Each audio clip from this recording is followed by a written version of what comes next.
একদিন সেক্রেটারিয়েটে গেছেন, বাংলাদেশ সেক্রেটারিয়েটে একদিন গেছেন, সেখানে গিয়ে একটি অ্যাডভাইজারি কাউন্সিলের মিটিং করেছেন, কিন্তু আপনি কি আমলাদেরকে মোটিভেট করেছেন? আপনাকে সব মন্ত্রণালয়তে গিয়ে আমলাদেরকে মোটিভেট করতে হবে। উনার এনভয় যাবে চাইনাতে, চাইনাতে গিয়ে কথা বলবে ব্যাঙ্গির সাথে। আরে দিস আর পাওয়ারফুল কান্ট্রিজ। আপনি জানুয়ারি 20 পরে যখন নতুন সরকার আসবে ট্রাম্পের, তখন ইউনূস সাহেবকে কি করবে আমি জানি না। সেটা হলো যে আমাদের দেশে এখন কোনো সরকারই নাই। নমস্কার, আপনারা দেখছেন দ্য ইন্ডিপেন্ডেন্ট বেঙ্গল। আমি শিবম। কালকে সারাদিন ধরে বাংলাদেশি মিডিয়ার একটা প্রচার আমি দেখছিলাম।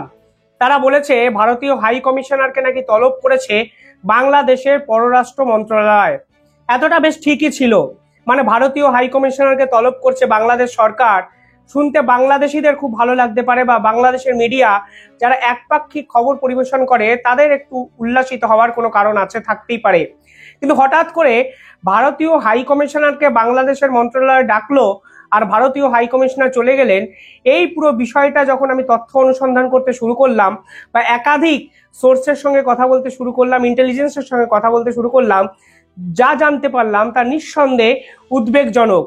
অন্তত বাংলাদেশের প্রেক্ষাপটে এই পুরো বিষয়টা যেভাবে প্রেজেন্ট করা হচ্ছে তা পুরোটাই একপাক্ষিক, এবং তারা যে ন্যারেটিভ তৈরি করার চেষ্টা করছে তা অন্তত দুই দেশের সম্পর্ককে আরো অবনতিতে নিয়ে যাবে বলে আমার ব্যক্তিগতভাবে মনে হয়। ত্রিপুরার আগরতলায় যে বাংলাদেশের হাই কমিশনারের অফিস আছে, ঠিক সেখানে কিছু ভারতীয় গিয়ে হামলা চালান, প্রতিবাদ করেন। তাদের প্রতিবাদের একটাই লক্ষ্য, কেন বাংলাদেশের সনাতনীদের, এই হিন্দুদের উপর আক্রমণ হচ্ছে সেই প্রশ্ন তারা তোলেন। এবার এই পুরো বিষয়টা, এই যে প্রতিবাদের স্তরে যদি থাকতো তাহলে বিষয়টা অন্য রকম হতে পারতো। কিন্তু কলকাতাতে ভারতীয় হাই কমিশন, ভারতীয়রা যখন বাংলাদেশের হাই কমিশনের অফিসে কার্যত প্রতিবাদ মিছিল নিয়ে যান, কিংবা ত্রিপুরাতে যখন বাংলাদেশের হাই কমিশনের সামনে ভারতীয়রা প্রতিবাদ মিছিল নিয়ে যান, তখন বিষয়টা পুরোপুরিভাবে আন্তর্জাতিক মহলে কিন্তু স্প্রেড আউট করে যায়। আর এখানেই কিন্তু কার্যত মুখ পড়ে বাংলাদেশের। সাম্প্রতিক সময়ে কোনো ভারতীয়রা কোনো হাই কমিশনের অফিস অভিযান করেছে, এই দৃষ্টান্ত কিন্তু শেষ 10 বছরে আপনারা দেখাতে পারবেন না।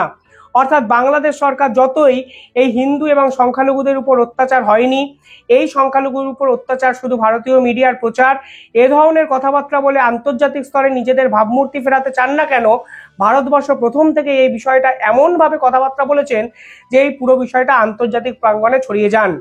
এর ফলেই কিন্তু বাংলাদেশ সরকার কার্যত বিপাকে পড়তে শুরু করে। পরবর্তীকালে ভারত সরকার এমন কিছু পদক্ষেপ নিয়েছেন পুরো ইস্যুটায়, যাতে বাংলাদেশ সরকার সম্পূর্ণভাবে বুঝে গেছে যে তাদের হয়তো এই স্বৈরাচারী শাসনের দিন শেষ হয়ে গেছে। যে আমাদের দেশে এখন কোনো সরকারই নাই। Yunus government is no government, এটা একটা এনজিও সরকার। আমি কালকে আরো একটা খবর আমাদের চোখের সামনে আসে। চিন্ময় প্রভুর এই যে জুডিশিয়ারি সিস্টেম বা এই যে জুডিশিয়াল প্রসিডিং, তা 1 মাস পিছিয়ে যায়, কারণ সনাতনীদের হয়ে চিন্ময় প্রভুর হয়ে আদালতে সওয়াল করার মতো আইনজীবী নাকি খুঁজে পাওয়া যায়নি। আসল কথাটা হলো, যে আইনজীবী চিন্ময় প্রভুর হয়ে আদালতে লড়ছিলেন তাকে এমন ভাবে মারা হয় যে তিনি হসপিটালাইজড হতে বাধ্য হন। এই পুরো বিষয়গুলো যখন ভারতের একের পর এক মিডিয়া তুলে ধরছেন, ঠিক সেখানেই তারা পাল্টা দেওয়ার চেষ্টা করে বাংলাদেশের মিডিয়াকে কাজে লাগিয়ে ভারত বিরোধী প্রচার করতে শুরু করে দিয়েছেন। তাদের ভাবখানা এমন যে বাংলাদেশ ডাকলো এবং ভারতীয় হাই কমিশনার সুরসুর করে তাদের অফিসে চলে গেল। আপনার পররাষ্ট্র অ্যাডভাইজার তার সাহস হয় নাই যে ইন্ডিয়ান হাই কমিশনারকে ডেকে ফর এক্সটার্নাল অ্যাফেয়ার্স মিনিস্ট্রিতে যে স্পোক্স পার্সন বা তারা যে বাংলাদেশের সম্বন্ধে যে চিন্ময়কে নিয়ে যে কথা বলেছে, ওদেরকে ডেকে একটা প্রোটেস্ট নোট পর্যন্ত দেওয়ার সাহস হয় নাই। বাংলাদেশের হাই কমিশনার অফিস ভারতীয় যদি অ্যাটাক হয়, তাহলে বাংলাদেশে থাকা ভারতীয় হাই কমিশনার কি করবে? একের পর এক ইস্যুতে যখন বাংলাদেশ সরকার অফিসিয়ালি প্রেস রিলিজ করে, সেই প্রেস রিলিজ করার সময় তো ভারতীয় হাই কমিশনারের সঙ্গে মিটিং করতে হয় না। মানে ধরুন, যখন অমিত শাহ কার্যত অনুপ্রবেশকারী ইস্যুতে বাংলাদেশিদের করা বার্তা দিয়েছিলেন, তখন তারা সরাসরি প্রেস রিলিজ করেছিলেন অমিত শাহর বিরুদ্ধে। সে সময় তো ভারতীয় হাই কমিশনারের বিরুদ্ধে ভারতীয় হাই কমিশনারের সঙ্গে কোনো মিটিং করার প্রয়োজন হয়নি।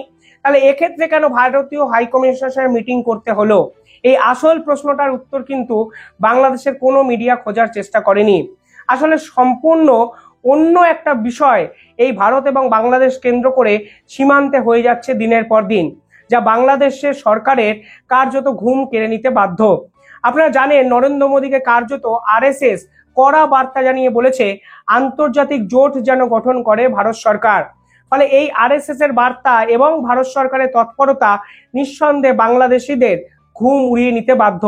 কারণ বাংলাদেশিরাও জানে, এই ইউনিট সরকারও জানে, আরএসএস যখন কোনো পার্টিকুলার বিষয়ে মন্তব্য করে তখন ভারতের যে বিজেপি সরকার তা করতে কিন্তু বদ্ধপরিকর। আর এখানেই মোহাম্মদ ইউনূস বুঝতেই পারছেন না ভারতীয়রা বা ভারতের পররাষ্ট্র দপ্তর বা বিদেশ সচিব এক্স্যাক্টলি ঠিক কি ভূমিকা পালন করতে চলেছে। Yunus should resign. Yunus should immediately resign and go back wherever he wants to go। যেখানে যেতে চান উনি চলে যান। উনি সরকার দরকার হলে জেনারেল ওয়াকারুজ্জামানকে সরকার দিয়ে চলে যান, আমার কোনো আপত্তি নাই সেটাতে, ওরা রোড ম্যাপ দিয়ে দেবে। কিন্তু আমি দেশ তো বিক্রি করতে পারবো না। পরবর্তীকালে আরো একটা খবর আমাদের সামনে আসে, ভারত সরকার ইতিমধ্যেই সীমান্তে 35,000 সৈন্যকে ডিপ্লয় করে দিয়েছে। শুধু তাই নয়, ভারত সরকার এমন একটি মিসাইল সীমান্তে ডিপ্লয় করেছে যার রেঞ্জ 70 থেকে 75 কিলোমিটার। অর্থাৎ একদম কাছের কোনো টার্গেটকে আক্রমণ করার জন্য এই ধরনের মিসাইল কিন্তু ব্যবহার করে ভারতীয় আর্মি। এখন যে কনটেক্সটে এই ঘটনাগুলো ঘটছে খুব স্বল্প সময়ের পরিসরে কিন্তু, এবং আমি কিন্তু অবাক হব না, আমার কিঞ্চিত সামরিক জ্ঞান আছে, এবং সেই দৃষ্টিকোণ থেকে আমি বলছি 35,000 সৈন্য মোতায়েন করেছে আমাদের প্রতিবেশী রাষ্ট্র ভারত আমাদের সীমান্ত সংলগ্ন জায়গায়, এবং আপনার 70 কিলোমিটার রেঞ্জের মিসাইলও কিন্তু মোতায়েন করা হয়েছে, যেটা আগে ছিল না। তো পাকিস্তানে একাধিকবার ভারত সার্জিক্যাল স্ট্রাইকে গেছে, সেই সম্ভাবনাও কিন্তু উড়িয়ে দেওয়া যায় না। ক্ষেত্র বাংলাদেশ সরকার এই পুরো বিষয়টায় কার্যত বিপাকে পড়েন। বাংলাদেশ সরকার যেভাবে এতদিন চালিয়ে ব্যাট করছিলেন, যখন এই ধরনের খবর বাংলাদেশি মিডিয়ায় আসতে শুরু করে বা বিভিন্ন পোর্টালে যখন এই আসল খবরটি বেরিয়ে যায়, তখন বাংলাদেশ সরকার কিন্তু কার্যত বুঝতেই পারেন না তারা কি করতে চলেছেন বা কি করতে পারেন। তার মানে প্রথম কারণ নিঃসন্দেহে আরএসএস এর এই কড়া বার্তা, যা শুধুমাত্র নরেন্দ্র মোদীকে চাপে ফেলেছে সেটা নয়, তা কেবলমাত্র ভারত সরকারকে চাপ দিয়েছে সেটা নয়, তা বাংলাদেশ সরকারের রাতে ঘুম উড়িয়ে নিয়েছে। কারণ আরএসএস যখন পার্টিকুলারলি কোনো ইস্যুতে সরব হয়, সেই বিষয়টা আন্তর্জাতিক প্রাঙ্গণ শুধু নয়, ভারত সরকার সেটাকে মানতে বাধ্য। ফলে আরএসএস এর এই বার্তার পর ভারত সরকারের পদক্ষেপ কি হবে তা তারা বুঝতে পারছেন না। সেকেন্ড সীমান্তে সে খবর, যেখানে ভারতীয় সেনা প্রায় 35,000 সংখ্যায় ডিপ্লয় করা হয়েছে এবং একাধিক মিসাইল সীমান্তে লাগোয়া জায়গায় কিন্তু রাখা হয়েছে। বাংলাদেশের সেনাপ্রধান তা জানেন, সেনাপ্রধান জানেন বলেই কার্যত বাংলাদেশের সেনাবাহিনীর সদস্যদের যুদ্ধের জন্য প্রস্তুতি নিতে বলেছেন, যে কোনো কঠিন মোকাবিলাকে ফেস করার কথা বলেছেন। 3 নম্বর যে ঘটনাটা, যা নিঃসন্দেহে বাংলাদেশ সরকারের রাতের ঘুম কেড়ে নিতে বাধ্য, তা হলো 135 কোটি টাকা চেয়ে বসে আছে ত্রিপুরা। অর্থাৎ ত্রিপুরা এতদিন দম্বুরবাদ সংলগ্ন জায়গা থেকে যে 150 মেগাওয়াট করে বিদ্যুৎ বাংলাদেশকে সরবরাহ করত, যেই বিদ্যুৎকে কেন্দ্র করে কার্যত কুমিল্লা সংলগ্ন জেলায় আলো পৌঁছে যেত, সেই 135 কোটি টাকা চেয়ে বসেছে ইউনিট সরকারের থেকে। পাশাপাশি ত্রিপুরা এবং আসাম সম্পূর্ণভাবে বাংলাদেশের সঙ্গে ব্যবসা বাণিজ্য বন্ধ করছে। 2023-24 সালে এই ব্যবসা বাণিজ্যের পরিমাণ ছিল প্রায় 750 থেকে 800 কোটি টাকা। অর্থাৎ এই 800 কোটি টাকার ঘাটতি বাংলাদেশ সরকার কিভাবে সামলাবে, এবং ঠিক কেন্দ্রীয় সরকারের অনুমোদন ছাড়া ত্রিপুরা সরকার কিভাবে 150 কোটি টাকা চাইলো, সেই প্রশ্ন কিন্তু তারা ভাবতেই মানে এই চালটা তারা বুঝতেই অনেকটা সময় নিয়ে ফেলেছেন। পাশাপাশি এই ত্রিপুরা সরকারের একাধিক হোটেল বাংলাদেশিদের জন্য আর দেওয়া হবে না ঘোষণা করা হয়েছে, চিকিৎসা পরিষেবা তারা দেবে না ঘোষণা করেছে। অর্থাৎ বাংলাদেশের সংলগ্ন যে দুটো রাজ্য বাংলা এবং ত্রিপুরা যেভাবে বাংলাদেশিদের বয়কট অভিযান শুরু করেছে, তাতে নিঃসন্দেহে মোহাম্মদ ইউনূসের কাছে বিকল্প কোনো পরিকল্পনাই কিন্তু নেই। দেখুন, কোনো কিছুতেই মোহাম্মদ ইউনূসের কাছে বিকল্প পরিকল্পনা নেই, কারণ এদের স্ট্র্যাটেজিক প্ল্যানিং সম্পূর্ণ শূন্য। ভারত বিরোধী কথাবার্তাকে বলাকে আপনারা শুধু স্ট্র্যাটেজিক প্ল্যানিং ভাববেন না, মানে ডিপ্লোম্যাসির কোনো প্ল্যানিং ভাববেন না। আরএসএস কি বলেছে এবং ভারত সরকার এর পরবর্তীতে কি পদক্ষেপ নেবে, এই ভাবনা, এর জন্য দূরদর্শিতা প্রয়োজন, এর জন্য সুদূর প্রসারিতা প্রয়োজন, এবং প্রতিপক্ষ কি পরিকল্পনা করছে, প্রতিপক্ষ কি স্টেপ নিচ্ছে, সেই অনুযায়ী নিজেদের গুটি সাজানোটা ইম্পর্টেন্ট, যা বাংলাদেশ সরকারের এমন কোনো লোক নেই যা তারা করতে পারেন। আর সীমান্তে 35,000 সেনাবাহিনী সদস্য ভারত ডিপ্লয় করে বুঝিয়ে দিয়েছে তারা পুরো ইস্যুটা নিয়ে অত্যন্ত কঠিন এবং কড়া অবস্থান নিয়ে আছে। পাল্টা বাংলাদেশ সেনাপ্রধান বা বাংলাদেশের পক্ষ থেকে এখনো অবধি কিন্তু কোনো স্টেপ আসেনি।